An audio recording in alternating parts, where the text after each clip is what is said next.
One morning, she received a call from an FBI agent. It was about 10 a.m.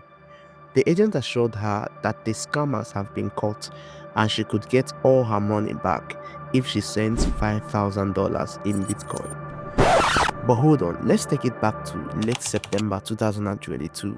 It was a quiet evening in France. Annie, a 53-year-old woman, sat alone scrolling through her Instagram feed. The glow of her phone was the only light in her dimly lit living room. Then out of nowhere, a message arrived that would change her life forever. Hi Annie, I think we could be great friends. I'm Jane. Little did Annie know this was the start of an elaborate web of deceit, one that would leave her 865,000 US dollars poorer and emotionally devastated.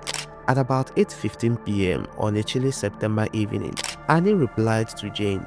They began chatting, exchanging casual messages about life, love, and loneliness. Over the next few weeks, their bond grew. Jane seems to understand Annie's struggles, her loneliness after separating with her husband. But then, one day, October 12, 2022, Jane said something that caught Annie completely off guard. You know, my son is single. I think he would be perfect for him. Annie chuckled at the thought. Your son, she replied. That's when Jane sent a photo. Annie's jaw dropped. It was Brad Pitt. Yes, the Brad Pitt. The very next evening, about 9 p.m., Annie received her first message from Brad. His tone was warm, flirty even. Hi Annie, my mom spoke so highly of you. I'd love to get to know you. Annie couldn't believe her luck. Could this really be the Hollywood star? Over the next few days, their messages became more frequent. By late October, they were texting daily, often late in the night. Brad would send her poems, romantic texts, and even selfies. But there is one odd thing. Whenever Annie asked for a video call or even to hear his voice, there was always an excuse. I'm filming, he would say. It had to find a quiet moment on set. Annie brushed it off. After all, he was a busy star, or so she believed. Fast forward to December 2022. By now, Annie and Brad were deeply in love. On December 15th, Annie's phone buzzed. It was a long message. She opened it, her hands trembling. Annie, you've changed my life. I want us to spend the rest of our lives together. Will you marry me? Her heart raced. Without hesitation, she replied, yes. But there was a problem. They had never spoken on the phone. Still, Annie was swept in the fantasy. January 2003 brought a new twist.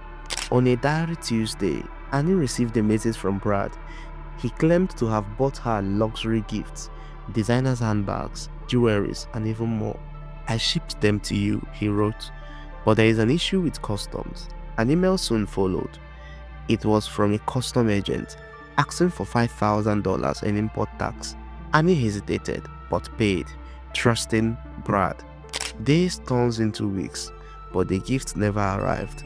By February, Annie had sent over $20,000 for various custom issues. Each time Brad had a new excuse. My bank account are frozen because of my divorce, he would say. Annie believed him. After all, why wouldn't she trust her fiancé? On a rainy afternoon in March 2003, at exactly 2 p.m., Annie received the devastating news. Brad messaged, I didn't want to tell you this, but I have cancer. My treatment is expensive, and my accounts are still frozen. The next message included a photo of him in a hospital bed, looking pale and fragile. Annie was horrified. She transferred $50,000 immediately, thinking she was saving his life. Over the next few months, the bills kept coming. $30,000 for chemotherapy, $20,000 for surgery. Each payment came with photos, emails from doctors, and medical reports, all fake. By July, Annie had sent over 500,000 US dollars, convinced she was helping the love of her life. In late August 2003, Annie's bubble began to burst. She stumbled upon a paparazzi video of the real Brad Pitt on a date with another woman. Furious, she confronted Brad. How could you cheat on me? She texted that evening. Brad denied everything, even sending her a doctored neural. Brad Pitt confirms he's in a loving relationship with Anna, but deep down, Anna knew something was wrong. By October 2023, Annie's doubt has grown.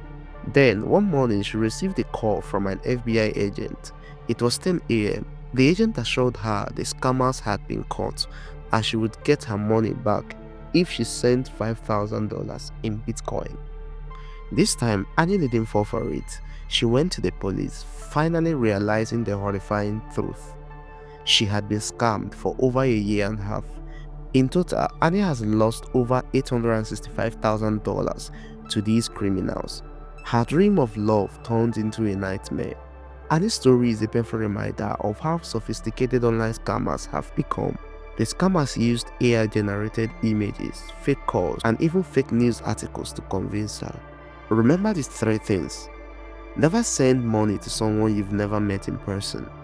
Be conscious of online relationships that escalate too quickly. Always verify identities through trusted sources. If this story moved you, share it to raise awareness. Let's protect others from falling victim to these scammers. And don't forget to subscribe for more stories like this. I'm Stanley Chima. Thanks for watching.